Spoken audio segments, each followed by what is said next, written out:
Hello అండి, hi, welcome back to my channel. ఈరోజైతే special recipe అండి. స్పెషల్ అంటే చికెనా మటనా అనుకోకండి, పచ్చడి చేస్తున్నా. అది కూడా ఓమాకుతో రోటి పచ్చడి అయితే చేస్తున్నానండి. ఈ ఓమాకుతో రోటి పచ్చడి అనేది ఎంతమందికి ఐడియా ఉందో పక్కా కామెంట్ చేయండి.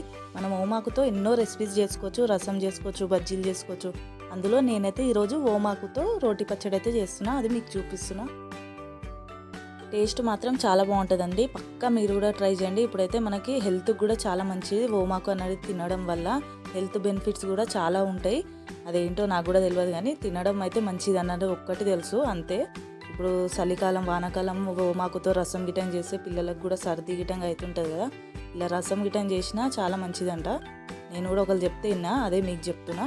ఇక్కడైతే నేను ఆకులన్నీ తెంపుకొని ఇలా ఒక బౌల్లోకి వేసుకున్నా. వాటర్లో మంచిగా కడగాలి, ఒక 10-15 మినిట్స్ నీట్గా కడిగేసేసి అలా వాటర్లో వేసి పెట్టేసేయాలి.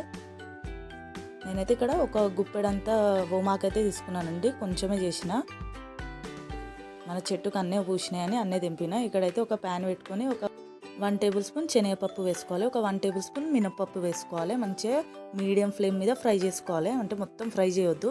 మంచిగా బ్రౌన్ కలర్ కొంచెం వచ్చేంత వరకు మంచిగా మీడియం ఫ్లేమ్ మీద అయితే ఫ్రై చేసుకోవాలి. ఇలా ఫ్రై అవుతున్నప్పుడు అయితే మనము ఒక 1 టేబుల్ స్పూన్ అలా ధనియాలు వేసుకోవాలి. ఇలా కొంచెం ఫ్రై అయినప్పుడు మనము ధనియాలు అయితే 1 టేబుల్ స్పూన్ అలా వేసుకోవాలి. ఇప్పుడు ఇవన్నీ మంచిగా ఫ్రై చేసుకుందాం. ఇప్పుడైతే ఎండుమిరపకాయలు వేసుకోవాలండి. పచ్చిమిర్చితో కూడా చేస్తారు, నేనైతే ఎండుమిరపకాయలు వేసిన. కొన్ని ఎక్కువైనాయి, ఒక 10-12 అయినాయి ఇక్కడ. ఇంకో మీరు చేసుకుంటే మాత్రం ఒక 4-5 తీసేయండి, అందులోకించి కారం కొద్దిగా ఎక్కువనే అయింది. ఇలా అయితే వేయించుకొని ఒక ప్లేట్లోకి తీసేసుకోవాలి. అదే ప్యాన్లో మనము ఒక 1 టేబుల్ స్పూన్ అలా నువ్వులు వేసుకోవాలి. ఒక 1 టేబుల్ స్పూన్ అలా నువ్వులు కూడా వేసుకొని మంచిగా ఫ్రై చేసేసుకోవాలి. కలర్ వచ్చేంత వరకు మీడియం ఫ్లేమ్ మీద ఫ్రై అయితే చేసుకోవాలి. ఇక్కడ చూపిస్తున్నా కదా, ఇవి కూడా ఒక ప్లేట్లోకి అయితే తీసేసుకుందాం. ఇప్పుడు నెక్స్ట్ అదే ప్యాన్లో మనం నీట్గా కడిగి పెట్టుకున్న ఓమాకు అయితే వేసేసుకోవాలి. మనం ఇందులో గ్యాస్ అనేది ఆఫ్ చేసేయచ్చు, ఏం కాదు, వేడిగా ఉంటుంది కదా, వేడిలోనే దగ్గరికి అయిపోతాయి. ఒక 1 టేబుల్ స్పూన్ అలా నూనె వేసుకోవాలి.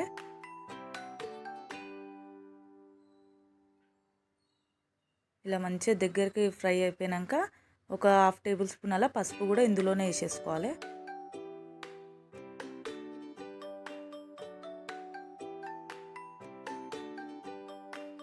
ఇప్పుడైతే ఈ ఓమాకు కూడా ఫ్రై చేసేసుకున్నాం కదా, ఒక ప్లేట్లోకి అయితే తీసేసుకుందాం. ఇప్పుడు నేను అన్నీ వేయించినవి ఉన్నాయి కదా, పప్పులు, మినపప్పు అవన్నీ ఉన్నాయి కదా, ఇవన్నీ మనం మిక్సీ పట్టుకోవాలండి. ఫస్ట్ ఇవన్నీ మిక్సీ పట్టుకున్నాక ఆకు అనేది ఓమాకు అనేది వేయాలి. ఇలా ఒకసారి మిక్సీ పట్టుకొని ఇక్కడ చూపిస్తున్నా కదా, ఇలా అయినాక మనం ఇప్పుడు ఓమాకు అనేది వేసేసుకోవాలి.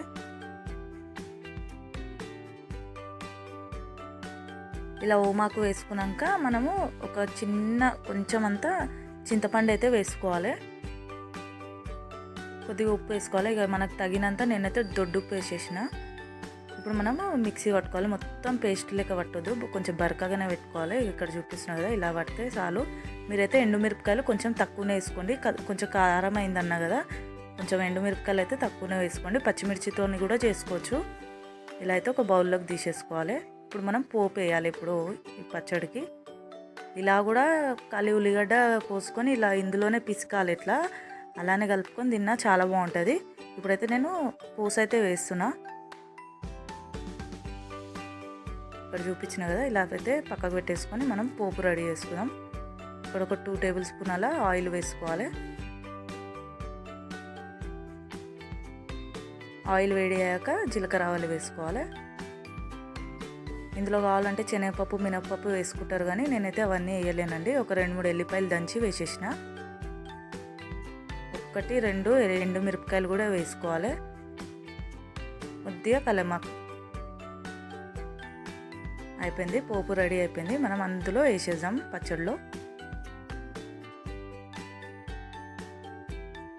ఇలా పోపు అయితే రెడీ అయిపోయింది, మనం పచ్చడిలో వేసేసుకోవాలి. ఇలా వేసుకొని ఒకసారి కలుపుకోవాలి. పక్కా 3-4 డేస్ అయితే ఉంటుందండి పచ్చడి అన్నది. నేను కొంచెం కారం కూడా ఎక్కువనే వేసిన కదా, అస్సలు ఖరాబ్ కాలే, మంచిగా ఉంది. ఇలా అయితే రెడీ అయిపోయిందండి. ఇది మనము నువ్వుల నూనె, నెయ్యితోని వేడివేడి అన్నంలో తింటే మస్తు ఉంటుంది. ఇలా అయితే నేను పిల్లలకి తినిపించడానికి అయితే కలుపుతున్నానండి. పిల్లలకి తినిపిద్దామని అయితే పెట్టుకున్నా. నేను కూడా కొంచెం తిన్నా. టేస్ట్ చాలా బాగుంది. కొద్దిగా కారం ఎక్కువైంది. మీకు కావాలంటే ఎండుమిరపకాయలు అనేది తగ్గించుకుంటే సెట్ అయిపోతుంది. ఓకే అండి, చూశారు కదా నేను చేసిన ఈ రెసిపీ నచ్చిందా? నచ్చితే పక్కా మీరు కూడా ట్రై చేయండి. మీకు ఎలా వచ్చిందో నాతోనైతే కామెంట్ చేసి చెప్పండి. మరొక మంచి రెసిపీతో కలుద్దామండి. బాయ్.